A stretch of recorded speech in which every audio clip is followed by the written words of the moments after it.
Sejam muito bem-vindos para mais um episódio do Papo Rec, o podcast oficial das Jovens de Negócios. Aproveita e se inscreva no canal oficial do Papo Rec, pois todos os episódios novos saem na quarta-feira. E agora, a gente recebe aqui de volta Thiago Alves, o homem que foi ex-segurança de prédio devido ao seu porte atlético e largou a carreira para se tornar CEO da Réguas Spaces no Brasil. O Thiago foi uma das histórias mais bonitas de superação que a gente recebeu aqui nas Jovens e fez com que, inclusive, a nossa empresa cogitasse mudar seu nome para oficialmente o fã-clube Thiago Alves, depois do episódio que a gente gravou junto aqui no Papo Rec. Muito bem-vindo, Thiago. Muito obrigado, um prazer estar de volta aqui com vocês hoje. Prazer é meu querido. E também para sua segunda participação no Papo Rec, a gente recebe Gustavo Cerbasi, o visionário que escreveu os livros mais vendidos de educação financeira no Brasil e cujos ensinamentos formaram a base de conteúdo para todos os canais de finanças que o YouTube tem hoje. Seja muito bem-vindo, cara. Obrigado, Breno. Prazer estar com vocês aqui. E falar sobre finanças é fácil depois de tantos livros escritos.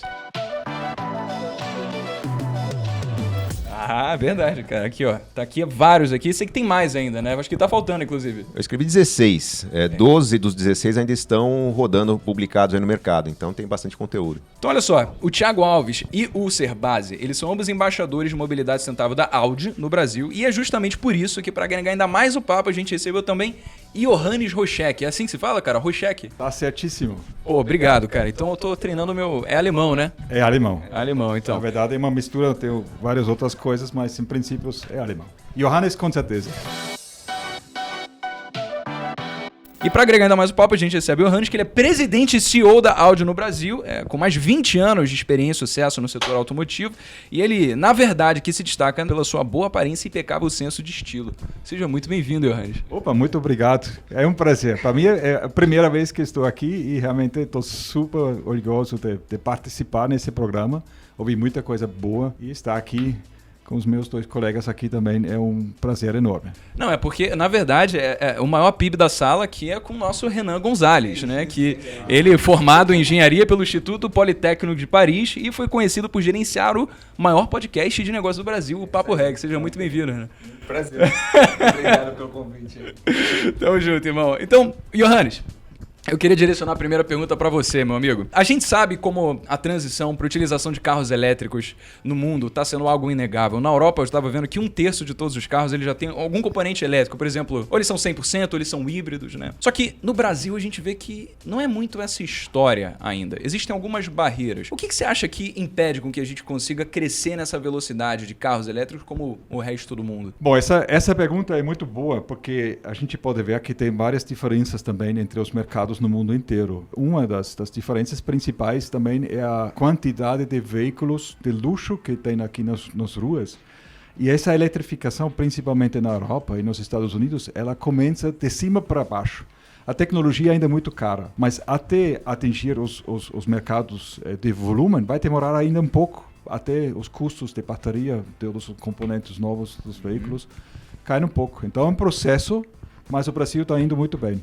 Entendi. E você acha que esse processo de começar primeiro para os carros de luxo, né, para o público classe A, para consumir, isso é algo que vai acontecer primeiro nos países envolvidos e aí realmente depois eles vão começar a entrar no mercado de luxo no Brasil quando estiverem se consolidado lá? Ou é uma coisa que acontece assim em paralelo um com o outro? Olha, é uma das perguntas que a gente mais discuta, porque é apostar para um futuro que já está aqui com a gente. Então, a gente está vendo de que muitas pessoas que se interessam para essa nova tecnologia. Nós, inclusive, no ano passado, quando introduzimos os nossos primeiros elétricos, o e-tron, em 2 versões, nós fomos até surpreendidos positivamente pela aceitação desses veículos com essa nova tecnologia no mercado brasileiro. Rapidamente vendimos o que a gente estava planejando para um tempo muito mais longo, o que causou que a gente estava sem veículo por alguns meses. Foi uma surpresa muito positiva, a gente não contava com isso. Então isso mostra que tem esse desejo para novas tecnologias e para uma coisa que simplesmente te faz sentir melhor. Pô, eu tenho uma dúvida em relação a essa questão do carro elétrico, porque eu vejo, por exemplo, lá fora, na Europa, os países são bem pequenos, assim, sabe? E o carro elétrico ele precisa de uma autonomia ali na bateria para ele poder fazer distâncias, né? Então eu fico pensando se no Brasil, eu vejo que a gente tem uma cultura muito de fazer viagens longas. Vamos lá, fazer uma viagem de 6 horas e ir lá, não sei, para Búzios, não sei, uma viagem qualquer. Será que a bateria tem autonomia suficiente para fazer uma viagem longa e tem postos assim para recarga no meio da estrada? Está preparado para isso? A infraestrutura é a coisa que mais precisa ser desenvolvida aqui no mercado brasileiro. O veículo ele chega a 400 quilômetros. Hoje em dia, se você se planeja bem, e Gustavo e Thiago são duas pessoas que podem confirmar isso, que dá para viajar. Você precisa se programar um pouco, mas é uma questão de tempo. A gente está trabalhando nessa infraestrutura, inclusive toda a indústria está começando a ter muito interesse em criar essa infraestrutura. Já estamos procurando parceiros que não necessariamente sejam do setor automotivo, mas que têm um interesse de fazer isso acontecer, como aconteceu em outros países no mundo inteiro. Certo. O que eu via, teve uma vez que eu fui na Casa Cerbasi, a gente também foi gravar um podcast, né?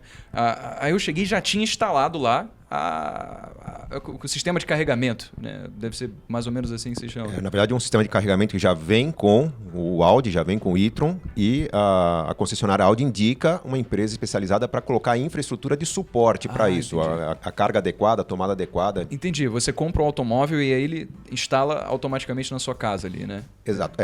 Tem que... enfim, pode ser que eu já tenha uma tomada em casa. Se eu comprar um segundo automóvel hoje, eu já tenho toda a infraestrutura para receber o segundo automóvel.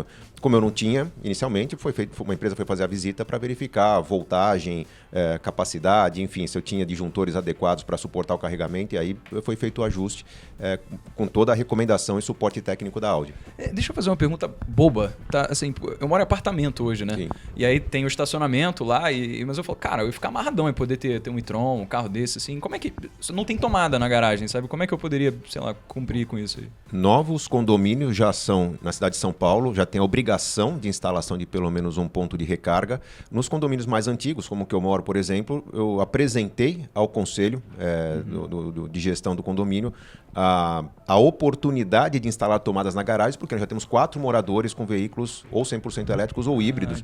Então nós vamos começar com um ponto de carregamento coletivo, e já estamos em paralelo desenvolvendo planejamento para puxar para cada vaga ou para cada 4 vagas uma tomada que vai poder receber algum tipo de adaptação para ter uma tensão adequada para a carga mais rápida. Nesse momento, a gente está instalando um ponto coletivo. Ô Thiago, deixa eu fazer uma pergunta agora, cara. Você é um cara que, sempre está fazendo live com um monte de gente bem conectada, tá bem sabendo as coisas que estão acontecendo no mercado. E assim, a gente vê que a adesão aos carros elétricos ao redor do mundo, né? E esse início do papo que a gente está tendo em relação a isso aqui também, mostra, na verdade, a resolução de um problema, né? Que é como se o mundo ele precisasse ir numa direção mais sustentável. Por que você acha que a gente está chegando nesse momento onde deixar de ter aquela coisa de, putz, o carro a combustão é sexy, tem um ronco do motor e tal, e tá dando lugar a uma nova forma de apreciar um carro que é absolutamente silencioso, sabe? Que é completamente fora dos padrões que uma pessoa teria tesão em comprar, sei lá, 30, 40 anos atrás.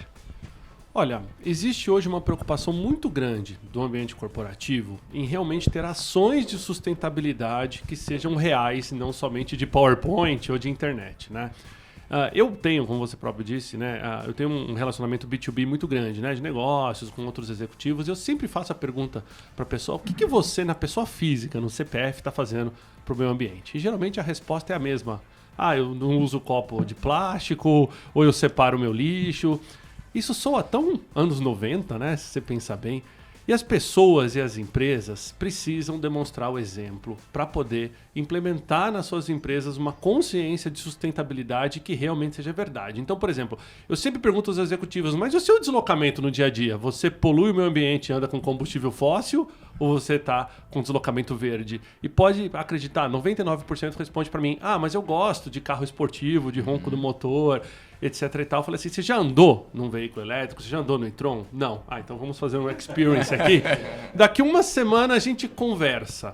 Sabe o que aconteceu? Eu acho que eu nunca tive tanta conversão, né, de executivos para a mobilidade sustentável como a gente está tendo agora recentemente. Porque quebrou esse paradigma de que o carro elétrico não é esportivo. O e-tron tem 400 cavalos, né? Um dos modelos deles, o e-tron GT, são 636 cavalos, se não me engano. né? Então, assim, é o veículo mais potente já feito pela Audi e é elétrico. Agora, existe uma necessidade hoje de quebra desse paradigma por causa dos mitos, né? Vou até voltar um pouquinho no ponto que você perguntou antes. Por exemplo, um mito que existe, carro elétrico precisa de uma superestrutura para carregar. Com uma superestrutura, ele carrega mais rápido. Mas se você tiver uma tomada 110 na sua casa, você carrega o carro. Vai demorar mais tempo, mas você carrega. Eu moro num prédio, né? Pô, no meu estacionamento não tem lá uma tomada. Será que eu consigo? Hoje, em São Paulo já é lei, mas mesmo assim, né? Numa boa conversa, numa questão de trazer essa questão de, olha, é um deslocamento sustentável, é uma mobilidade mais verde, eu preciso que o condomínio seja amigo do meio ambiente, você vai ver que existem soluções hoje para que você, mesmo morando num prédio e usando energia de área comum, você pode ter um tarifador privado Certo. e você reembolsar aquela energia. Outro mito dos carros elétricos é a questão do som. Mas eu gosto do carro esportivo. Alguns veículos, por exemplo, o e-tron GT, ele simula, né, o som do veículo esportivo para que exatamente o petrolhead, né, possa efetivamente curtir aquela É como se não experiência. tivesse uma disrupção muito grande, né? Por exemplo, a percepção que eu tenho quando eu fui em Milão, entrei pela primeira vez numa concessionária da Tesla, né? E aí, eu acho que a diferença, por exemplo, do carro da Tesla com o da Audi é que o Tesla parece que é meio um iPad com rodas. E meio que o da Audi parece um carro que evoluiu, sabe? Você se sente pertencente ali a um carro que vai ser familiar e tudo. Eu acho que essa preocupação para colocar um som e tudo, ele foi para isso, para você sentir como se você estivesse num ambiente familiar e não causasse esse estranhamento. Existe uma transição, perdão, Gustavo, pode cortar. Eu ia fazer um comentário, não é que ele perguntou como se fosse um som, não é uma música, tá? Emula realmente a sensação esportiva, inclusive com a vibração. Pensa num subwoofer que está te dando a sensação de condução de um carro esportivo mesmo. Existe uma transição do veículo movido a combustível fóssil para o veículo elétrico. Quando você comprou o seu primeiro carro a gasolina, você se preocupou qual era o posto de gasolina mais perto da sua casa? Não, isso é óbvio que tem em todo lugar. Exato. Carro elétrico requer programação. Sim. Primeiro que você tem que aprender a gerenciar algo que a gente não estava acostumado na gasolina. Autonomia. Recargas. Lidar com aplicativo para encontrar postos. Saber a diferença de carregadores. Quando você vai num posto de gasolina, você só sabe a diferença entre gasolina aditivada, comum, premium, álcool, etanol, diesel. Carregadores têm potências diferentes, tempo de carregamento diferente. Você tem que saber, você tem que aprender isso. É um novo mundo, mas a transição para um veículo elétrico ela é muito satisfatória. É uma direção mais prazerosa, você dirige usando muito menos o freio, a manutenção, o Gustavo pode comentar muito mais da parte financeira, mas a manutenção muito mais barata, o carro tem uma garantia nas baterias super larga, né? Hoje são 8 anos de garantia nas baterias, então você imagina que é uma série de incentivos para que a pessoa faça essa transição. O híbrido, que você até comentou, né? Existem vários tipos de híbrido. O híbrido ainda é um modelo muito eficiente, mas ainda é movido a gasolina. Você tem os híbridos plug-in, que são aqueles que você tem a opção de andar ou a eletricidade ou a gasolina. Já é uma experiência a mais. Agora, o que aconteceu e é o sentimento que eu acho que todos nós temos? O mercado migrou para o elétrico de vez, a gente pulou o híbrido. Né? O cliente Audi ele saiu do motor esportivo a gasolina para a eletrificação da sua frota residencial e na empresa. E isso é muito interessante. É um movimento que talvez as grandes montadoras não estariam prevendo. Olha, vamos fazer um passo para o híbrido para o elétrico. A Audi arriscou direto para o elétrico. Tem uma frase que eu acho maravilhosa de quando a gente estava começando a conversar com a Audi, né, Gustavo, que era, olha, a Audi não inventou o carro elétrico, mas com certeza ela colocou o DNA da Audi no carro elétrico. Aí é a diferença. Por isso que o cliente da Audi não sente essa transição para o elétrico. Porque ele entra no e-tron, ele tem a mesma experiência de entrar nos outros veículos esportivos da marca. É verdade, é verdade. Pensando nessa transição, tem um ponto importante de destacar que toda transição exige um ajuste. Não sei se você já assistiu, se os seguidores do Papo Hack assistiram a série Peaky Blinders, que conta a história de um grupo de ciganos, sangue, apostas e navalhas, né? Lá, década de 20, era já alguns anos depois da transição do cavalo para o automóvel. Thomas Shelby, numa viagem de Londres para Birmingham, está levando 4 galões de gasolina no porta-mala do carro porque não tem onde abastecer. Então nós estamos passando por uma transição que surpreendentemente está sendo, acho que para todos nós, muito mais rápida do que nós imaginávamos. Se você abrir o aplicativo da Bravei, o PlugShare, que mostra onde tem pontos de carregamento, você tem ideia do número de pontos de carregamento, Thiago? Hoje no Brasil a gente já conta com algo em torno de 1.000 pontos de carregamento, sendo desses 1.000, 100 pontos de alta velocidade. Pontos que você carrega o e-tron, por exemplo, a 80% de carga em 1 hora, se o carro estiver zerado. Você nunca vai estar com o carro zerado, né? Você vai sempre carregar com um pouco mais de bateria. Então, mas a média é isso. Em 1 hora você tem seu carro pronto para uma viagem longa. Eu e o Gustavo, a gente disputa ali no odômetro quem está rodando mais com o carro elétrico. Já fiz viagens de 2.000 quilômetros. O Gustavão também, né? Que acompanha com certeza o Gustavo no Instagram, vê que ele está em todo o Brasil e não é impedido pelo fato de estar no veículo elétrico. Você me surpreendeu agora, eu não fazia ideia que era tantos pontos. No caso, então, por exemplo, se eu estou no meu apartamento, mesmo se for vetada a decisão de colocar algum centro de carregamento, mesmo se tenha alguma forma de eu pagar, reembolsar o condomínio depois, por exemplo, em São Paulo eu consigo em algum lugar perto que eu vou conseguir carregar, só deixo o carro lá? Como é que é? A maioria dos shopping centers, muitos centros automotivos. Sim, muitos centros automotivos, de seguradoras. As próprias concessionárias, eu não sei se há algum tipo de limitação, mas se eu encostar o meu carro em qualquer carregador de qualquer marca, está funcionando e há uma cortesia entre as empresas enfim, preciso carregar e o serviço está disponível, sem custo ainda. Não tem uma briga para falar, não, esse é o meu carregador, esse daqui é o seu e tal? Não, os carregadores são liberados hoje para todas as marcas. Alguns exigem, por exemplo, que você pague o estacionamento, que é o caso de shopping. Espaço de coworking, né? Tem muito carregador. Você lembra da época que vocês estavam com a gente lá no Spaces, a gente tinha um carregador, temos, né? Um carregador de carro elétrico em todas as unidades. E é impressionante como a nova economia conecta com veículos elétricos. Porque quem já está hoje inserido na nova economia, que compartilha ali o carro, compartilha o apartamento, compartilha o espaço de trabalho, de repente, quando o cara vai para uma mobilidade privada, ele já está migrando para esse conceito de uma mobilidade mais sustentável. Então, ter carregadores elétricos em espaços de trabalho tem sido uma grande tendência. Só para exemplificar aqui, hoje tem muito carregador ainda que é privado, que são de empresas. Por exemplo, uma grande empresa de ônibus que tem frota híbrida ou elétrica, que tem carregadores privados. Esse, com certeza, não tem acesso. Mas hoje, o carregamento público de carro elétrico é muito fácil. Eu tenho carro elétrico há 5 anos. Eu comecei com um carro que tinha autonomia de 100 km. Então, você imagina o perrengue que era, né? Todo dia eu fazia conta se eu conseguia chegar ou não onde eu precisava ir. Evoluiu demais. Hoje, você não passa mais por nenhum tipo de perrengue tendo um carro elétrico, sabendo, né, a sua programação diária. Agora, existe uma vantagem muito grande, né? Com a gasolina quase R$6, dependendo, né, da onde, talvez até mais caro, o custo de eletricidade no Brasil, o Brasil tem uma matriz energética muito limpa comparada com outros países, né? Quase 70%, acho que o Johannes até uma vez eu vi numa entrevista dele, 70% do Brasil é feito com energia limpa. E a nossa energia é barata comparado com a gasolina. Você tem uma ideia que hoje 1 quilômetro rodado no e-tron custa pra gente em torno de 10 a 15 centavos. 1 quilômetro rodado de um carro de mesmo porte a gasolina custaria R$1. Custa isso para quem paga energia, porque ainda tem uma questão que ainda está associada àquela primeira pergunta que foi feita para o Johannes, né? Mas por que alguns países adotam mais rápido? Tem uma diferença entre a oportunidade, que é o que, por exemplo, a Audi está oferecendo no mercado hoje, a oportunidade de experimentar o elétrico, versus a necessidade. Por exemplo, acho que há mais de 2 décadas, lugares mais elevados da Suíça, a região de Jungfrau, é assim que pronuncia, que não permitia mais circulação de automóveis a combustão, poluentes, porque estava sujando a neve. Então, ali os primeiros elétricos compactos começaram a ser testados e adotados. No Brasil, nós não temos essa necessidade. Ou, quando houve, no passado, a necessidade de manter as cidades mais limpas, vieram os trólebus, né? Os inconvenientes trólebus, silenciosos, confortáveis, mas que você tem que colocar toda aquela infraestrutura de cabos e que limita a circulação desses ônibus. Alguns param nas esquinas, né? Porque desencaixa ali o cabo, enfim.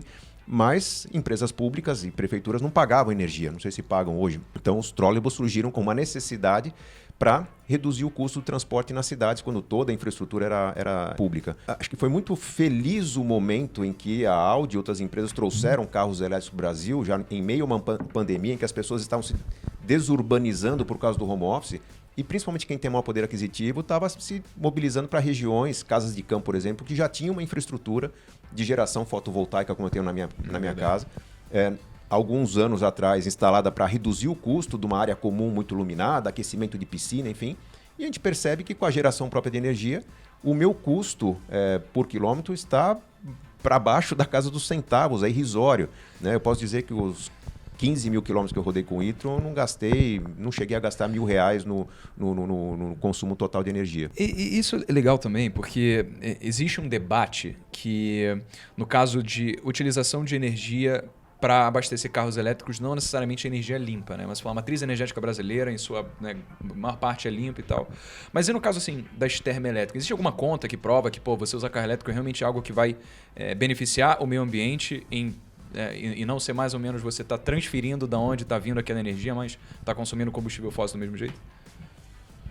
Olha, recentemente, inclusive, para quem estiver nos ouvindo e quiser pesquisar, foi reportagem de vários veículos internacionais sobre esse mito de que era mais você abastecer, por exemplo, o carro elétrico num país de matriz termoelétrica, ou seja, está queimando carvão de um lado para gerar energia, que o impacto ambiental era o mesmo. E isso foi desmistificado. Ainda assim, o carro elétrico é muito mais verde.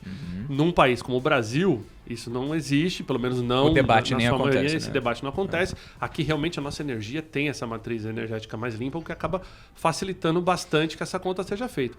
Veja bem, Breno, tem uma questão que é o seguinte: qualquer carro que você comprar hoje, para sua mobilidade pessoal, da família, ou mesmo empresarial, ele vai depreciar na sua mão, né? A gente tem aqui um especialista em finanças, pode falar, ele vai depreciar, ele vai ter custo de manutenção, ele vai ter o custo, né, do bem, você vai perder valor ao longo do ano.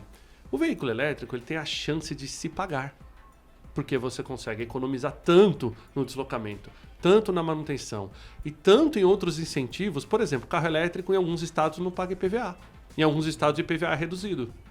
Não tem rodízio em São Paulo para carro elétrico, você sabia disso? Não sabia. Não, você tem um carro elétrico, você não tem rodízio em São Paulo, porque o rodízio era por uma questão de poluição. Certo. Então, por isso que se tirava 20% dos carros por dia, por uma questão de poluição. O carro elétrico não polui, ele não tem necessidade de rodízio. Então, na hora que você começa a fazer essas contas, o carro elétrico, mesmo carro premium, ele tem uma chance de se pagar muito grande. Qual outro ativo que deprecia como, né, um ativo de um bem imóvel tem chance de se pagar? Quase nenhum. Não, nenhum. E há quanto tempo, assim, mais ou menos, para se pagar, só para ter uma noção? Né? Tipo, você roda 100 mil quilômetros por ano. Quanto mais roda, mais rapidamente se paga, porque pense que eu rodava em torno de 1.500 a 1.800 quilômetros por mês e tinha um consumo de gasolina de R$ 1.400. Esse consumo foi a zero com o carro elétrico. Então, o que se pagou a mais, né, o que custa mais o elétrico, em questão de 2, 3 anos já começa a ver a vantagem aparecer. E aí, quando entra na fase de manutenção, a nota fiscal de manutenção de um carro a combustão, até mesmo o híbrido,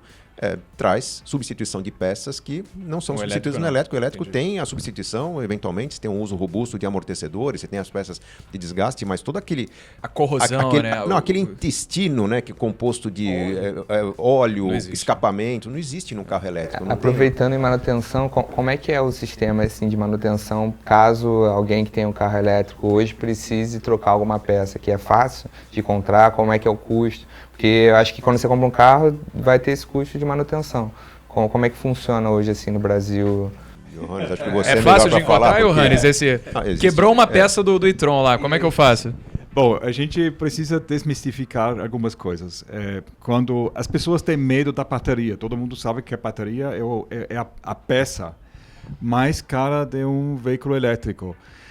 Mas, na verdade, a bateria em si não é uma bateria inteira.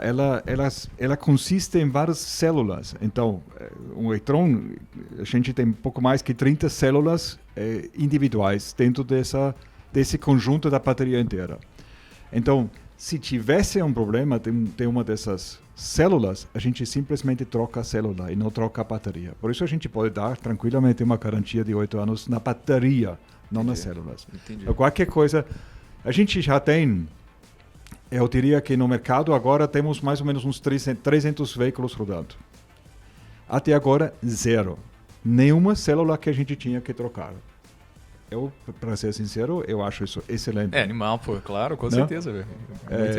Mas, sabe, tudo isso é super interessante de observar, porque aqui nós sabemos que as nossas estradas são um pouco mais...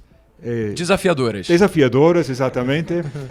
E com tudo isso, a gente pode ter certeza absoluta, hoje em dia, que um carro elétrico ele é muito sólido em todos os aspectos. Então, ninguém precisa ter medo de quebrar alguma coisa que não quebrasse num veículo de combustão. E vocês falaram muito assim dos incentivos. Você falou, incentiva a redução de IPVA e tudo, só que Eu queria saber se assim, tem impeditivos, se existem burocracia. Eu acho que você seria a melhor pessoa, Johannes, já que você está na linha de frente aqui para dizer onde você vai entrar com os novos carros, né? Quais são as estratégias que você vai implementar para conseguir abranger um público a adquirir esses carros aí. Assim, existe alguma burocracia governamental ou algum impeditivo, quaisquer que seja, para você poder expor o produto e ter mais pessoas querendo comprar? Não existe. O mercado, hoje em dia, ele não impede nada do veículo elétrico. A gente está observando de que tem algumas tendências, não? Por exemplo, a indústria do etanol também tem um certo interesse em manter a quantidade de veículos elétricos baixa, mas se a gente analisa isso friamente, a quantidade de veículos elétricos no mercado brasileiro, por enquanto, é tão pequeno que isso não faz diferença nenhuma. Além disso, a gente tem tantas possibilidades de usar o biocombustível feito aqui no Brasil, que é uma coisa sensacional. Eu sempre defendo isso. É uma grande vantagem do Brasil como mercado, ter o bioetanol aqui. Tem N formas de usar esse biocombustível, inclusive para produzir energia elétrica onde for necessário. Então, não tem limitações por enquanto, e eu acho que também as entidades responsáveis para tudo isso, eles entendem de que o Brasil não se pode fechar uma tecnologia nova que vai ser, daqui a pouco, a tecnologia principal no mundo inteiro da mobilidade individual. Entendi. Então, o Brasil não pode se fechar porque, isso está sendo abrangido para o mundo inteiro, né? Então, obviamente, a gente não vai querer ficar para trás, né? As pessoas vão ganhando mais interesse, muita gente, eu fico vendo vídeo lá, antes de for experimentar o e-tron, eu fiquei o dia inteiro, arrastei a minha namorada comigo, eu falei, você vai ver aqui esse negócio junto comigo aqui, porque eu quero saber carro elétrico. É legal, é bacana. Até bicou o carro lá, né, cara? Bicou o carro lá, né? Até biquinho de emoção o carro, né? Porque o e-tron, ele tem esse negocinho, você coloca o pé embaixo pra abrir a mala, né? Eu errei um pouquinho a força. Aí foi bem com a minha canela no negócio ali. Você sabe que, só pra complementar uma coisa muito interessante pro público saber, o Brasil aprovou já na Câmara dos Deputados a Rota 2030, que é um projeto que a partir de 2030, todo carro produzido no Brasil, ele tem que ser movido por biocombustível ou a motorização limpa, né? Veículo elétrico. Ainda falta passar por 2 instâncias, mas já é um avanço muito grande quando a gente pensa no futuro do Brasil e como os carros vão se comportar no Brasil. Sabe qual que é o maior impeditivo na minha visão hoje? Ainda é consciência do usuário. O brasileiro ainda pensa com a cabeça de carro a gasolina. Até aquela pessoa que vai na concessionária e fala, mas não quero me preocupar com isso, eu prefiro abastecer. Mas e daqui 8 anos, quando eu for vender? O brasileiro tem essa questão de comprar o carro e ficar com o carro pouco tempo e passar o carro para frente. Enquanto o europeu e o americano ficam em média 5, 10 anos com o carro, o brasileiro fica em média 3 anos com o carro e troca. Então a gente tem essa cabeça de que eu quero comprar um carro que não deprecie. Vocês já viram isso, né? Todo mundo pensa, mas como é que é valor de revenda? E acaba, ao invés de pensar, não, olha, a sustentabilidade que eu vou ter, o carro se pagar, não tem um valor de revenda melhor do que um carro que se pague. Não existe, né? Eu lembro quando eu peguei o e-tron e comecei a apresentar para alguns outros executivos e o pessoal falava assim, nossa, legal, mas eu quero andar com o carro tal, porque... Não, vem cá, vamos fazer conta. Na hora que o cara faz conta, fala, cara, esse é o melhor valor de revenda. É um carro que eu ando se pagando e na hora que eu for vendê-lo, né, eu recuperei todo esse dinheiro. Olha que bacana isso. Então, acho que o usuário é o principal ainda ponto a ser convencido. Infelizmente, ainda tem pouca comunicação em torno do veículo elétrico por parte das grandes mídias. A gente precisa eletrificar mais os jornais. O Estadão lançou um caderno de mobilidade eficiente. Inclusive, o Gustavo comentou da Bravei, que é a Associação Brasileira dos Proprietários de Veículos Elétricos. A gente está lá nesse caderno, trazendo um pouco mais de conscientização do pessoal, mas ainda falta muito levantar essa bandeira, né? O trabalho que a gente faz de eletrificar o conhecimento das pessoas tem que ser feito ainda, digamos assim, para atingir uma massa maior. E tem alguma previsão de quando a gente vai chegar nessa massa, assim, todo mundo vai conseguir ter um carro acessível? A Audi pretende entrar nesse mercado, assim, ou então outras marcas, eu sei que BMW, né, já está com carro elétrico também. Qual que é a previsão para que a gente consiga abranger isso para um público amplo aqui? A gente está calculando, isso são as previsões para os próximos anos. Daqui em 3, 4 anos, um veículo elétrico chega mais ou menos até o mesmo custo de um veículo a combustão. Principalmente por causa do custo da bateria. Zero, de pagar assim, você comprar o carro. Não. A diferença entre o custo de um veículo a bateria a um veículo a combustão. Entendi. Hoje, o veículo elétrico em termos de custos de produção, é Mais muito mais alta ainda que um veículo a combustão. Então, quando a gente chega a esse ponto, eu tenho certeza absoluta de que a gente vai ver de que também nos segmentos de entrada vai ter muito mais veículo elétrico da mesma qualidade ou até maior do que carro a combustão. 3, 4 anos, cara? Mas isso aqui no Brasil? E seria Mundialmente. a bateria de lítio, né? Que tá sendo usada Sim. principalmente sendo usada para carro elétrico. E essa que é a previsão é de diminuir o preço. É porque eu acho que o maior custo do carro elétrico é a bateria. O resto é carroceria. Acho que deixa ele caro mesmo. O custo inicial para qualquer pessoa comprar vem da bateria também. E o peso dela também, né? Ela é muito grande, eu acho.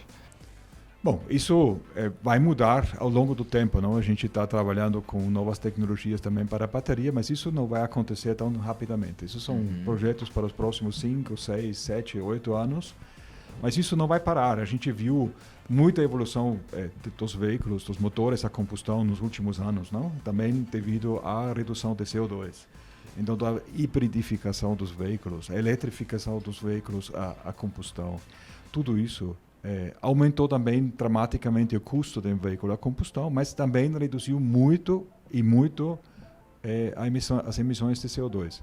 Então a gente chegou a um patamar com veículo a combustão que melhorou muito, e só pode ser melhorado muito mais ainda quando a gente realmente entra num veículo elétrico. Então a carroceria, não, ela praticamente tem o mesmo custo. Ela pode ter uma forma diferente, geometricamente falando, pela possibilidade de pôr a bateria, por exemplo, no piso do veículo, que gera várias vantagens dinâmicas para o veículo, porque baixa o CG do veículo dramaticamente. Centro de gravidade. Se você a gente não pode dirigir hoje um carro, mas nós vamos frequentemente com os nossos veículos em pistas para as pessoas sentir. E a pessoa que entra pela primeira vez num e-tron, que é um SUV, mesmo sendo Sportback, e anda numa pista de corrida, e diz, cara, como isso é possível? O carro tem 2,7 toneladas e anda como um foguete. Como isso é possível? O e-tron GT RS, as pessoas não acreditam nisso, porque você tem a bateria nesse nível em cima do chão, é um carro super esportivo, cara, eu vi muitas pessoas saindo do veículo, inclusive eu, quando dirigi isso pela primeira vez, você desce do veículo, o que era isso? O e-tron tem um defeito, o GT-RS, ele causa depressão. Depois que você dirige... Você percebe que ele não é seu. Você tem que devolver, você sai deprimido, entendeu? Passa no psicólogo. Ele gera custos extras, você tem que recuperar aquele trauma emocional de dirigir esse carro. Passivo, né? Eu tinha uma conversa ontem com uma pessoa que admiro e que me contou o seguinte. Olha, uma pessoa que corria 20 anos, semi-profissionalmente e profissionalmente aqui no país. Olha, eu me identifico muito com essa pessoa, não porque eu corri, mas eu lembro muito bem, eu sou o mais velho aqui na nossa mesa, by far, não? Mas quando eu tinha a idade de vocês, quando as minhas mãos não cheiravam de gasolina, alguma coisa faltava. Então, ele me contou isso. Olha, eu corria tanto tempo. Eu vi um carro elétrico, ok, isso vai ser o futuro, vai ser também o meu futuro. Quer dizer, isso vai ser uma coisa que vai acontecer daqui em 5 ou 10 anos. E ele foi com o e-tron GT RS na pista. Eu desci do veículo, era um flash total. Ok, não preciso mais explicações para mim. Agora eu entendi, está claro. Acabou esse papo de carro a combustão é mais legal, mais rápido. Ele falou que ele nunca tinha um carro mais rápido que andava mais nas curvas. A sensação absurdo. Os mais jovens não vão entender, os mais velhos vão. É de um autorama, é de um carro extremamente seguro em curvas, em frenagens, acelerações. Você tem uma condução muito mais precisa pelo fato do motor elétrico ter uma resposta mais rápida a qualquer comando comparado com as explosões e fluidos que correm dentro do motor a combustão. É um carro mais preciso, então você tem mais segurança. Pô, aproveitar só que, tipo, eu via muito que carro de combustão, antigamente, entrava muito numa cultura pop, assim. O pessoal comprava não só também por ter um carro eficiente, mas por comprar um status ali na época. Tipo, será que, de repente, o carro elétrico ele consegue entrar nessa cultura pop, nesse status, nos filmes, como era antigamente um carro a combustão? O que era, tipo, o amor de ter... Que era mais o amor, eu tenho um carro a combustão, entendeu? Será que consegue? Consegue, Renan, porque as pessoas que perguntam, puxa, mas um carro que custa algumas centenas de milhares de reais, será que vai se popularizar? Nós estamos falando que as marcas premium, as marcas de luxo trouxeram a oportunidade primeiro para o mercado, mas as pessoas ignoram que um automóvel, um veículo elétrico começa num patinete, algo motorizado. Hoje, se você tem um problema de joelho que te impede de andar de bicicleta, numa bicicleta elétrica você consegue aliviar essa força na subida e se conduzir. Então, esse lance da tecnologia te trazendo um conforto, te trazendo um estilo de vida diferente, começa num veículo elétrico e pode ter apenas uma roda. E quanto mais conforto, segurança, desempenho você quiser, mais você vai comprar aquele entorno do motor, né? Eu quero um banco melhor, eu quero uma posição de dirigir melhor, eu quero mais espaço para a família. E você vai pagando proporcional ao conforto que você compra. E você quer mais cultura pop do que o carro do Homem de Ferro. É um e-tron, rapaz. É verdade, porque apareceu no filme, né, cara? Ele foi Exato. Quando o e-tron apareceu a primeira vez, acho que foi no primeiro Vingadores, que o Homem de Ferro, lá, o Tony Stark, chega com o e-tron. Eu lembro de entrar, eu assisti no cinema. Eu lembro de entrar na mesma hora, abrir o celular, coisa que você não deve fazer no cinema, viu, quem estiver ouvindo. Abrir o celular para pesquisar o que era o e-tron. Vocês entenderam? Nós estamos falando de quando foi isso? 2014, 15, uma coisa assim. E olha que legal, um carro que era conceito, chegou hoje. Ser dono de carro elétrico hoje no Brasil requer você lidar bem com o paparazzi, né? Porque onde você vai, você dá entrevista sobre o carro. Hoje aqui no estacionamento, né? A gente deve estar com o primeiro encontro de veículos elétricos do Brooklyn Paulista aqui, né? Aqui no estacionamento. Aqui embaixo no estacionamento. Depois vamos lá tirar uma foto. A gente já fez uma vez uma carreata de veículos elétricos, foi bem engraçado, só que não tinha barulho, então o pessoal não respeitava muito a carreata. O seu também? Você tá com elétrico aqui, com o e-tron, Johannes? Não, hoje não, porque o meu elétrico ele está rodando para test drive. Eu quando a gente pode, eu deixo esse veículo porque ele é blindado também, não? Eu deixo isso com pessoas que se interessam. Eu faço a questão disso, não? Você já dirigiu um carro elétrico? Não. Aqui, chave, testa. Vai. E as pessoas voltam todos realmente totalmente entusiasmados. E olha, o que eu gostei muito do que o Thiago e o que você falaram aqui, por exemplo, no caso do Tony Stark, ele começou os filmes da Marvel com R8, né? E aí, assim, ele é um cara bem egocêntrico, pensava nele, sabe? Não queria se casar. Você vê que teve uma evolução ao longo dos filmes, onde ele foi sendo uma pessoa mais pró-coletiva. Inclusive, no último, ele entrega a sua vida em prol do mundo, né? Pra salvar todo mundo ali. E aí, né, ele tá com um carro que é sustentável, com um carro elétrico. Que, assim, eu acho que foi uma mudança clara, não só na personalidade, mas como a simbologia envolvida. E você falou que você, se tava com a nossa idade, não tava com a mão suja de graxa, quer dizer que tava alguma coisa errada ali. Ou seja, naturalmente você tinha um apego muito grande por esses carros a combustão. Como naturalmente deve ter, né? Afinal, você faz a gestão de uma empresa que vende... né? Você sabe quanto que vende a Audi de carro. Você sabe. Naturalmente, você sabe. Essa foi a melhor saída, né? Vende tudo que produz.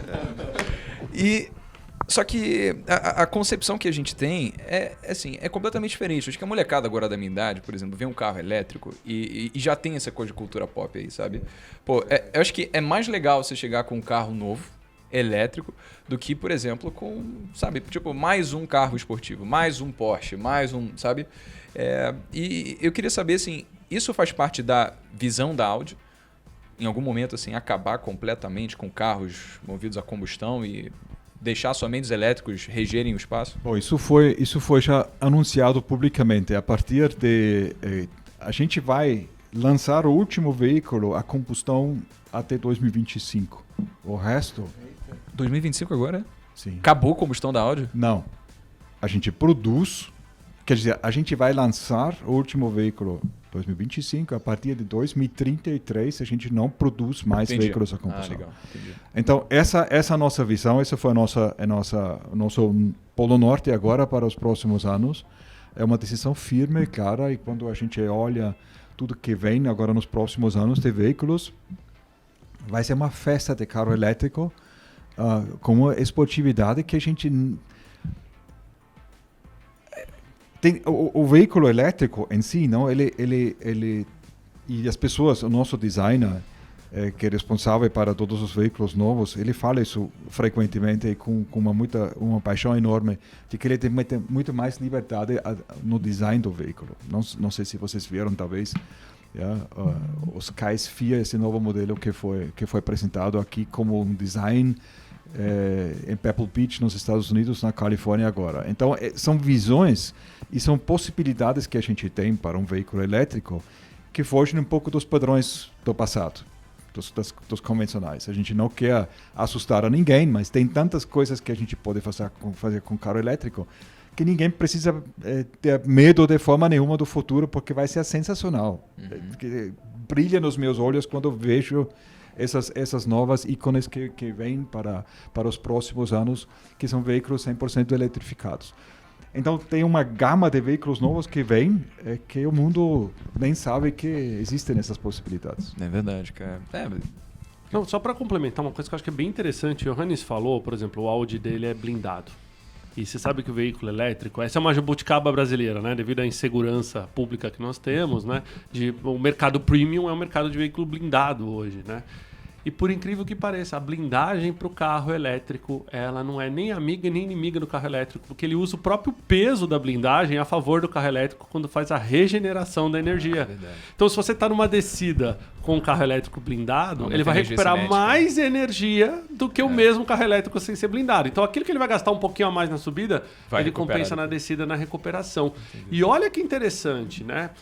Como o e-tron é um carro de um SUV ou Sportback, carro de grande porte com o potencial de ser blindado, ele também começou a pegar uma fatia do mercado que está preocupado não só com sustentabilidade, mas com a segurança familiar também, né? Eu visitei recentemente uma blindadora, parceira da Audi, até foi um carro da minha esposa, e eu fiquei surpreso de ver a quantidade de e-trons na linha de blindagem, entendeu? Porque, na verdade, eu não fazia ideia. Então, isso é uma coisa legal também de perceber. Infelizmente, existe a blindagem por questões de segurança pública, mas, por outro lado, no fato de você adotar uma mobilidade sustentável, não quer dizer que você precisa abrir mão de segurança familiar. E no caso dos carros a combustão, se a gente faz a blindagem, tem essa coisa de ele vai danificar as peças ao longo do tempo, ele se desvaloriza mais porque, né, ele tem a blindagem, tudo você coloca um peso a mais no carro. Assim, esse é o tipo de coisa que acontece também, da mesma proporção com o elétrico, você diminui o tempo de vida útil do carro, como é que é?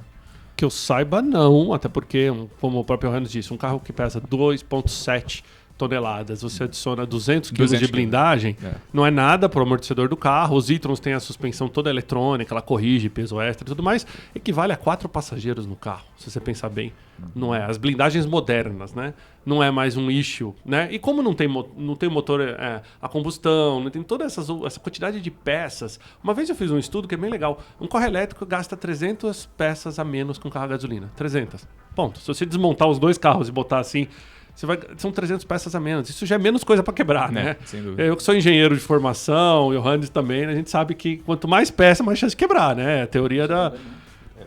A questão do desgaste, não de formação, tenho 3 anos de engenharia mecânica, mas a blindagem sobrecarrega todo o sistema de força do carro, porque é como se carregar um ou 2 passageiros a mais.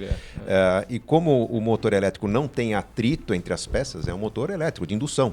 Então você tem menos desgaste mesmo. Você está fazendo uma força que está gastando mais bateria no peso ou recuperando mais a descida, mas não tem aquele esforço maior, mais explosões, mais desgaste de peças típico do motor a combustão. Por isso que o custo ou o desgaste decorrente da blindagem é menos relevante.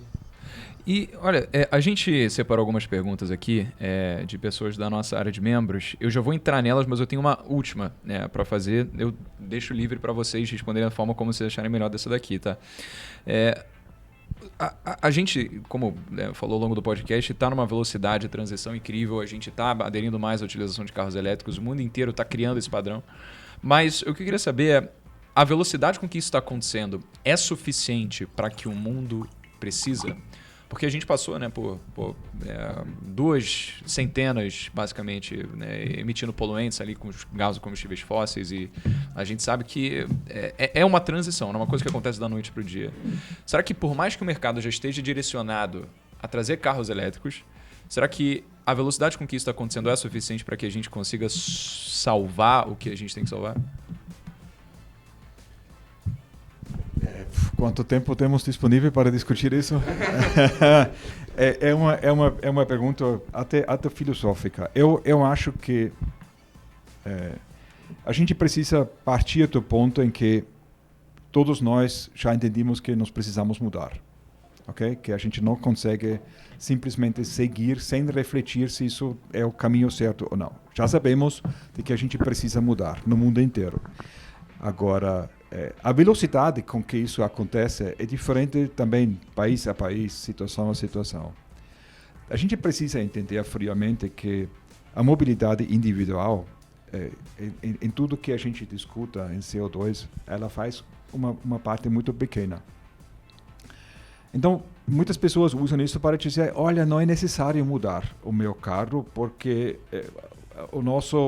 a nossa mobilidade individual faz de 2 a 4% das nossas emissões relevantes para o efeito estufa no mundo inteiro.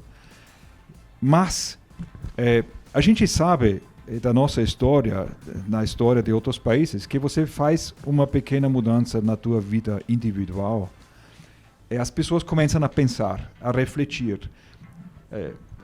Já falamos sobre isso, a gente não necessariamente precisa usar tanto papel, a gente não precisa usar tanto plástico, a gente não precisa simplesmente ir no supermercado e voltar com um monte de sacolas de plástico. Então, são vários os aspectos nas nossas vidas que nos fazem refletir, e essa reflexão é muito importante. E começar na própria casa é muito importante, porque isso cria também uma situação favorável para uma mudança maior. Então, essa discussão que a gente tem também, por exemplo, da matriz energética de um país. Muitas pessoas, eu escuto isso muito. Gente, nós temos 60% na produção da energia elétrica que é fóssil. Então, carro elétrico não faz sentido porque piora a situação. E não, gente. Nós começamos por um ponto, é como tipo a discussão ovo ou galinha, sabe? A gente precisa começar a fazer essa transformação porque tudo o resto vai mudar. Vocês sabem disso muito melhor. Yeah? Então, a gente estamos nessa transição e carro elétrico com certeza vai fazer a sua contribuição. Mas acho que a gente vai chegar num ponto onde, assim, a partir do momento que todos estão conscientes do problema e você tem um carro, se ele não for elétrico, você vai ser visto com uma, assim, como se fosse brega, sabe? Tipo, como assim? Sabe? Você está contribuindo para isso. Eu achei muito boa, só aproveitar o que você falou, porque muita gente compra um carro elétrico pelo propósito daquilo que vai trazer. Então, você falou, será que a gente está indo suficientemente rápido para mudar o mundo e a gente conseguir evitar um problema energético futuro? Muita gente compra o carro elétrico porque acredita que isso vai auxiliar nessa transição energética, que é o que está acontecendo no mundo agora, né? No mundo inteiro a gente está transitando de uma matriz que é muitas vezes fóssil, na China é muito carvão, para uma matriz que seja mais renovável.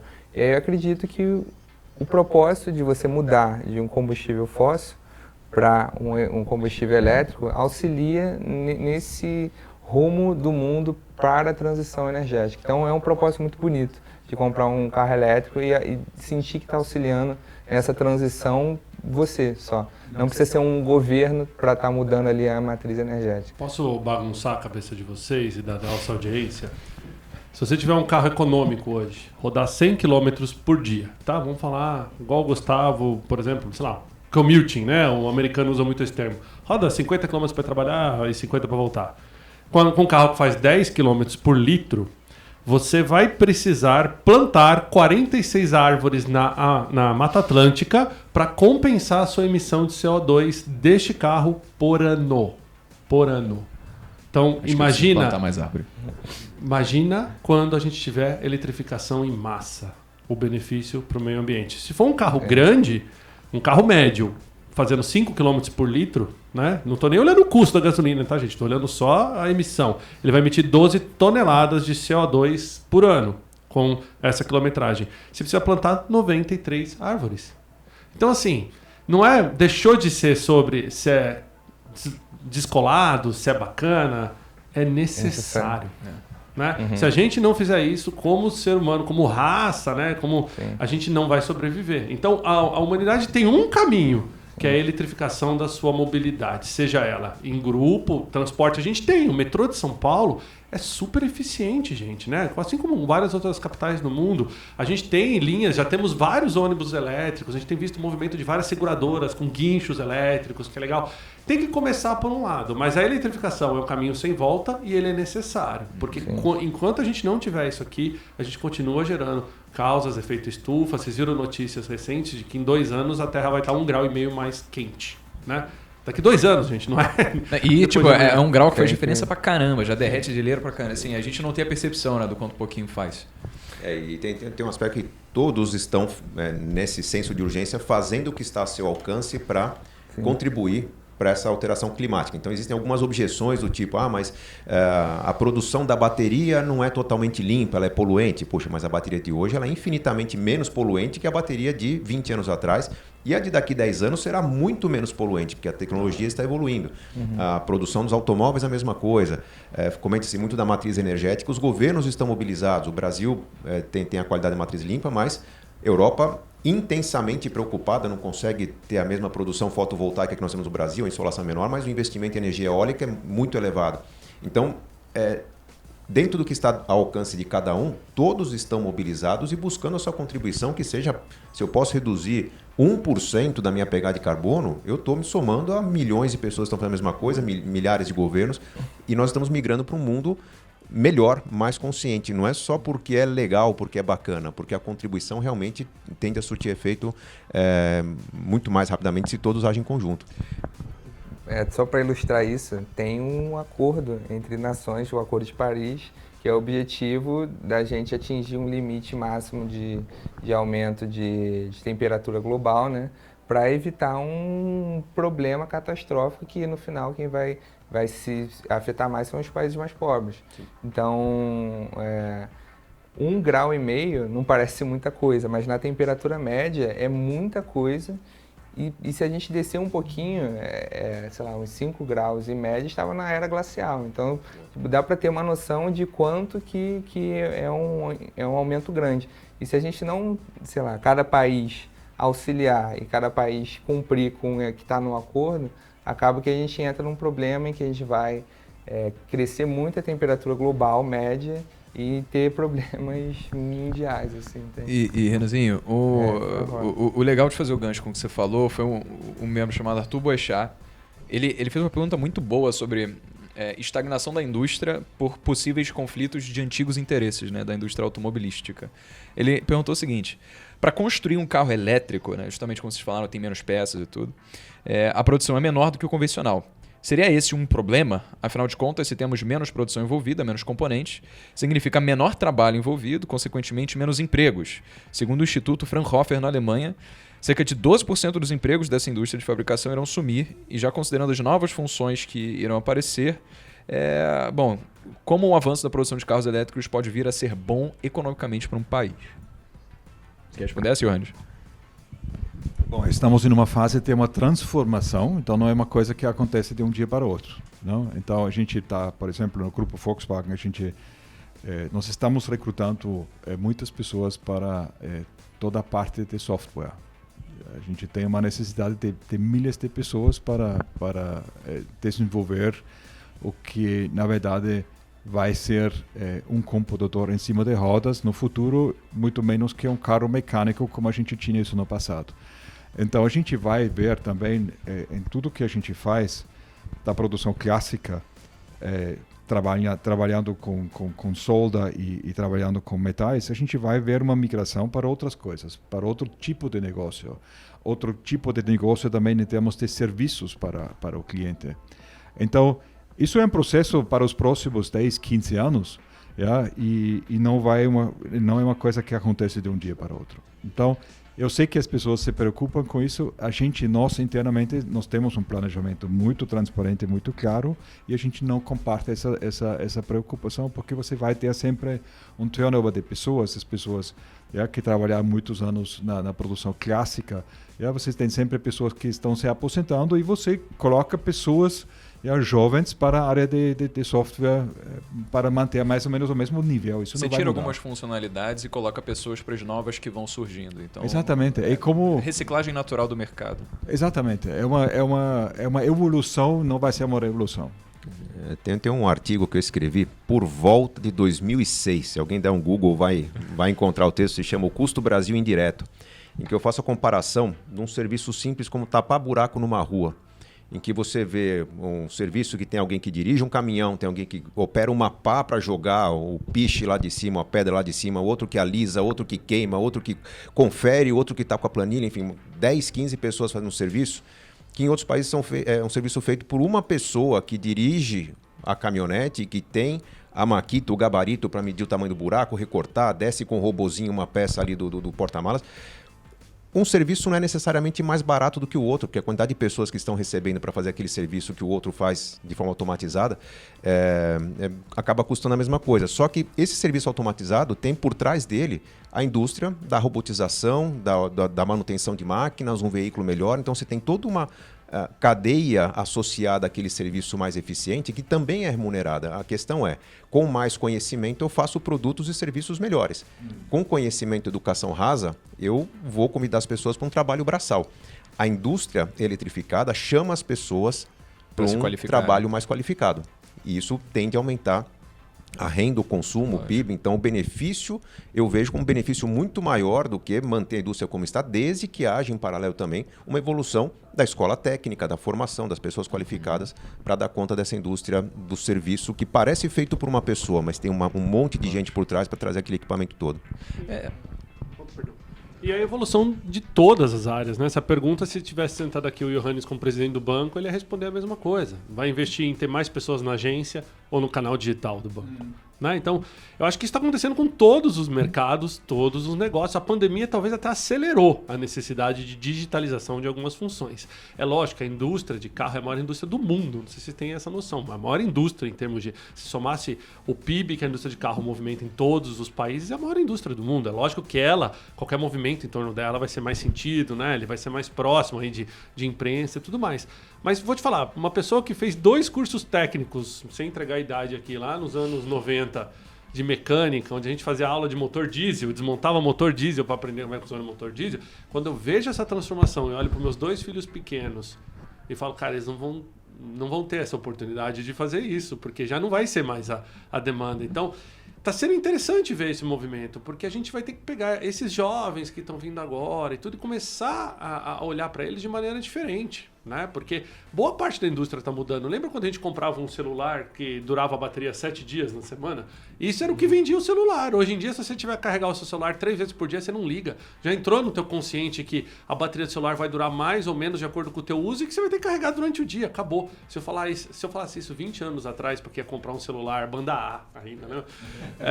A pessoa ia falar, que isso, eu quero um celular que dura a semana inteira. Então, muda o consumo, muda o padrão e, consequentemente, também a tecnologia ajuda. As pessoas precisam hoje buscar se desenvolver, né? O mundo não é mais um mundo de hard skills, é um mundo de soft skills. As pessoas têm que ter essa maleabilidade aí de conhecimento e habilidade. Também tem a questão do que é fácil, né? Assim, é muito fácil culpar grandes empresas por serem detentoras dos meios de produção, mas as empresas elas querem poder agregar com inovação, querem colocar novos produtos no mercado, valorizar o ecossistema, e isso vai ser feito em busca de lucros, né? E outra coisa que a gente pode fazer, por outro lado, é simplesmente contribuir com o que a gente está fazendo, sabe? Esclarecimento. A gente, com a educação gratuita que a gente passa no YouTube, qualifica pessoas para conseguirem ter mais noção financeiramente. Toda obra do Serbase foi feita para que as pessoas tenham noção do que fazer com o próprio dinheiro. Então, assim, conhecimento também fica cada vez mais acessível e traz um senso de responsabilidade.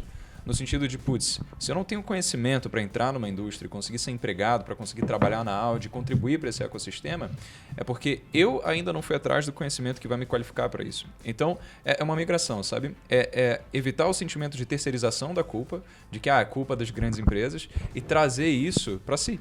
Porque a gente pode se qualificar para isso. Né? Você usou uma palavra poderosa, Breno. Contribuir para esse ecossistema.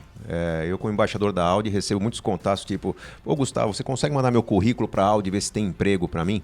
A Audi não dá emprego, a Audi não dá trabalho para as pessoas. Na verdade, as empresas contratam pessoas que são capazes de solucionar os problemas que elas têm. Quando mudar essa chavinha na cabeça das pessoas, tipo, olha, eu sou o melhor nessa área de conhecimento que eu vejo que está faltando naquela empresa, não vai faltar emprego para ninguém.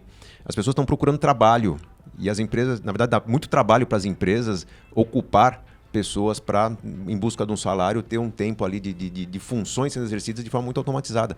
O que as empresas estão procurando é pessoas que se posicionam com vontade de mudar o mundo, de melhorar as empresas, de trazer resultados, gerar mais empregos. E não está faltando emprego para essas pessoas.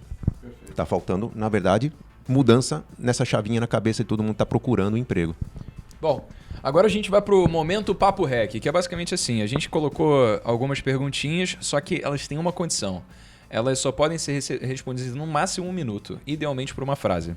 Como é que é? A gente vai fazer uma para cada um, Renan? Como é que é o esquema aqui? A gente pode fazer uma para cada um. Tem quantos? Vamos fazer uma para cada um. Tá bom. Então vou começar aqui com o Johannes. Primeiro para você, Johannes. Ó, é papum, hein? Rápido. Como é que é ser concorrente do Elon Musk? Muito legal. A gente gosta de competir com pessoas visionárias que têm coisas para contribuir para fazer esse mundo melhor. Boa. Ó, caramba, foi concisa mesmo, hein? Boa. Serbase, o mundo vai entrar em um colapso energético? Não. O ser humano é inteligente, o ser humano se molda, o ser humano se ajusta, o mundo está num senso de urgência para correr contra o tempo para reverter aí uma condição climática. Eu acho que nós temos que confiar na sabedoria do ser humano, confiar que daqui a 5 anos estaremos melhores, mais competentes, capazes, mais inteligentes de contribuir para um mundo melhor. Pô, que legal, cara. Eu espero também, tô contigo nessa daí. Tiagão, um conselho para quem quer comprar um carro elétrico. Abraça a ideia e, mais do que querer comprar um carro elétrico, queira fazer a diferença na sua mobilidade do dia a dia. Tenho certeza que se você pensar nos seus filhos, a sua opção não será outra a não ser um veículo elétrico. Nossa, caramba. Não, essa é brava, mano. Eu acho que... Johannes, eu não sei se a galera ficou com muito tesão no Elon Musk, mas bom. A Audi tem planos para lançar foguete no espaço? Por enquanto, não. Você não tem muito o que pensar também, né? Realmente. Curiosidade, só para saber. Mas a ideia vale a pena pensar 2 vezes, não? Eu sei que me diz. Mas colocar uma rampa e acelerar o e-tron GT nessa quase rampa, isso, sai em órbita. É o mesmo Já. sensação. Né? Vai sair de órbita. Projeto com legal, certeza. Ô, Serbase, você prefere dirigir ou você prefere que a tecnologia de autonomia do carro seja logo implementada para que você não precise mais botar a mão no volante? Sem dúvida alguma, eu prefiro dirigir. Eu sou um cara de autódromo, de pista, eu tenho um toque sempre tive, de acompanhar a autonomia do meu carro, mesmo a combustão, quanto que estou melhorando o consumo, não estou, se eu aproveito o carro na subida, alivio o pedal. Com o elétrico, eu estou com comportamento, eu herdei o comportamento que eu já tinha de acompanhar o consumo, opero o tempo todo a autonomia e esse prazer de estar conduzindo algo que é eficiente, para mim é insubstituível. Talvez o dia que eu estiver muito ocupado, cansado, trabalhando, entrar num carro autônomo, tudo bem, mas o meu fim de semana sempre vai ser dirigindo.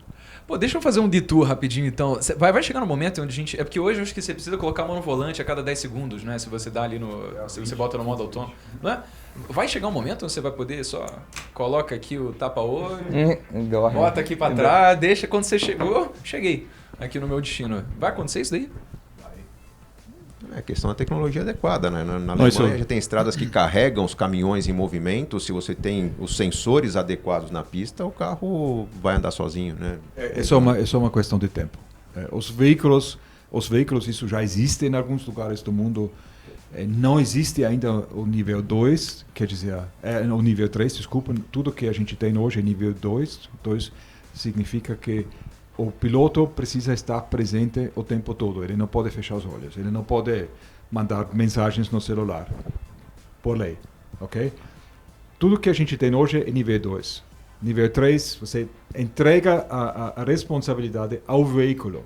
Quer dizer, isto legalmente, nem tanto na tecnologia, mas legalmente é um passo gigantesco. E toda a indústria que se interessa para veículos autônomos está trabalhando nisso. É uma questão legal, é uma questão de segurança, é uma questão de infraestrutura. Aqui em São Paulo, dentro da cidade, esqueça, não funciona. No resto do mundo, sim. Europa, nos Estados Unidos, aqui já, a população tem que evoluir na minha aprovação dos carros, né? Mas eu acho que, assim, com testes rigorosos, considerando que tudo vai ser feito com alta confiabilidade, né, não tem por que se manter engessado nessa coisa de não deixar as pessoas usufruírem da tecnologia. Assim, já foi testado para isso, né? E só completar rapidinho nesse, um exercício legal para quem estiver nos ouvindo. Tem alguns aplicativos de celular, jogos de celular, para você simular trânsito. Você simula vários carros, tem que fazer o mesmo trajeto, só que você não sabe o que o outro vai fazer. Então você tem que, quero chegar do A a B, vou fazer esse caminho. Aí você tem que simular. Depois de você dar play com todos os carros ao mesmo tempo, você vê a bagunça que vira. O que isso quer? O que eu quero dizer com isso? Enquanto a gente tiver motoristas tradicionais, em carros tradicionais, não smart, dirigindo com carros smart, vai ser difícil essa equação fechar. Porque o futuro dos smart cities e das smart grids é todas as internets das coisas se conversarem. Então o meu carro já sabe que o do Johannes está com a intenção de virar à esquerda, eu já me posiciono à direita. Então essa inteligência não vai ser a inteligência só do carro, ela vai ser coletiva. Coletiva. Então por isso que o conceito de smart city, que é papo para um outro podcast aqui, é muito interessante, entendeu? Porque vai depender de que toda essa neuromáquina funcione ligada com tudo, com o semáforo inteligente, com a rua inteligente, com o sensor inteligente e com o carro inteligente. Aí talvez sim a gente vai poder sentar. Inclusive esse conceito do áudio Sky Sphere, né, é muito legal, porque ele retrai o cockpit para você poder fazer outras coisas e não se preocupar com a direção. É um carro conceito ainda, mas quando a gente tiver esse grid conectado, pode ter certeza que o seu sonho vai estar realizado. Você cria uma frota de carros autônomos que podem transportar as pessoas de lá para cá. Você ganha renda, né? Se você tem seu carro parado dentro de casa, para ele ir, entrar, para se conectar essa internet das coisas e fazer dinheiro para você. A gente fala do automóvel elétrico ou híbrido. Eu acho que a tendência também é ter uma mobilidade autônoma híbrida, em que você tem vias adequadas para o transporte totalmente autônomo e situações que você entra no bairro que você tem que assumir o comando. Se você foi para Disney, você andou num trenzinho que é totalmente autônomo, sem nenhum condutor. Se você foi para Autobahn na Alemanha, as pessoas falam, poxa, mas os alemães estão matando as pessoas. Não, a engenharia da estrada ela é feita para um carro andar mais de 300 por hora. A curva começa a inclinar com 1 km de antecedência. Então, com a engenharia certa, você tem a necessidade que o veículo autônomo precisa para poder reagir adequadamente aos movimentos. Olha, eu falo com meus filhos até hoje que quem dirige o trem é o Mickey, hein? Você, por favor, não ouça esse podcast. Tirem as crianças da sala. Sem desilusões aqui no Papo Rec. Ô, Tiagão, para você a penúltima pergunta e a última vai ser pro Johannes. Essa daqui é muito importante, tá, cara? Eu quero que você responda com muita seriedade. Eu não sei se tá falando sério. Lá vem. Tá falando sério, pô. Absolutamente sério aqui. Quem é que ganha numa drag race? Você ou o Serbasi? Eu acho que a gente podia colocar esse desafio. Vamos embora? Vamos. Próxima vez na pista, nós vamos fazer esse desafio. Eu vou perder um pouquinho por ter pelo menos 30 quilos a mais que o Serbasi, né? Entendi. Será as desculpas aí. Eu vim na versão XL para esse Mas mundo, na descida né, o peso auxilia, né? Auxilia, não é? Exato. Eu acho que eu posso largar alguns metros na frente para compensar o peso e a gente pode disputar. Vamos fazer um rally, então. Entendi. E Johannes também, igualmente séria a pergunta. Opa, já tem ok? É absolutamente sério, tá, cara? Sim. Serbasi ou Thiago Alves como embaixador da Audi? São sensacionais. Olha só, essas... Nem preciso falar. Eles defendem essa eletromobilidade com uma naturalidade e uma convicção perfeita. É sensacional ter os dois com a gente, porque para mim é um prazer enorme de ver como as pessoas se engajam com esse novo conceito, com essa nova ideia e estão com a gente. É tudo que faz, isso faz toda a diferença, sinceramente. Estou super feliz com os dois aqui ao meu lado e espero que a gente pode trabalhar juntos um tempão. Que legal, gente. A dinâmica de vocês é incrível, é muito bacana presenciar esse Deixa eu falar uma coisa, ainda bem que você não perguntou quem ganha numa drag race, eu, Thiago Alves ou Johannes Rochek, porque eu e o Thiago estão a um pau do Johannes na pista aqui, sem sombra de dúvida. Gustavo, desculpa, eu tô na mesma do Thiago, né? Não sei se são 30 quilos ou são 40, não sei realmente, mas... Eu já andei de carona no Audi LMS do seu lado e, sinceramente... A gente vai andar com o Gustavo igual andar de kart, sabe? Compensa o peso, ele vai andar com um colete cheio de uns litros de leite, assim, pra compensar o peso. Fica nivelado. Aliás, pelo nível das perguntas, a próxima era uma faca no chão pra gente disputar aqui, né? A gente levanta a mesa aqui. Begin! Bom, mas gente, foi incrível, eu gosto muito de participar desses papos aqui. Eu acho que é um privilégio poder falar com pessoas que a gente admira, que a gente aprende tanto. Então, eu só queria dizer uma coisa, esse podcast aqui, ele tá, para quem tá assistindo, no canal da Jovens de Negócios, só que o Papo Rec, ele sai no próprio canal do YouTube. Então, se você chegou até aqui, clica aqui no link da descrição, vai lá se inscrever no canal do Papo Rec, a gente também tá no Spotify. E agora, pro momento que todos estavam esperando, Thiago Alves, como é que as pessoas podem encontrar esse rostinho bonito nas redes sociais, meu amigo? Bom, quem quiser, no LinkedIn principalmente, né? Só procurar lá Thiago Alves, me encontrar pelo trabalho também. Só procurar Thiago Alves e Audi, vai me encontrar em qualquer mídia social, Instagram, LinkedIn.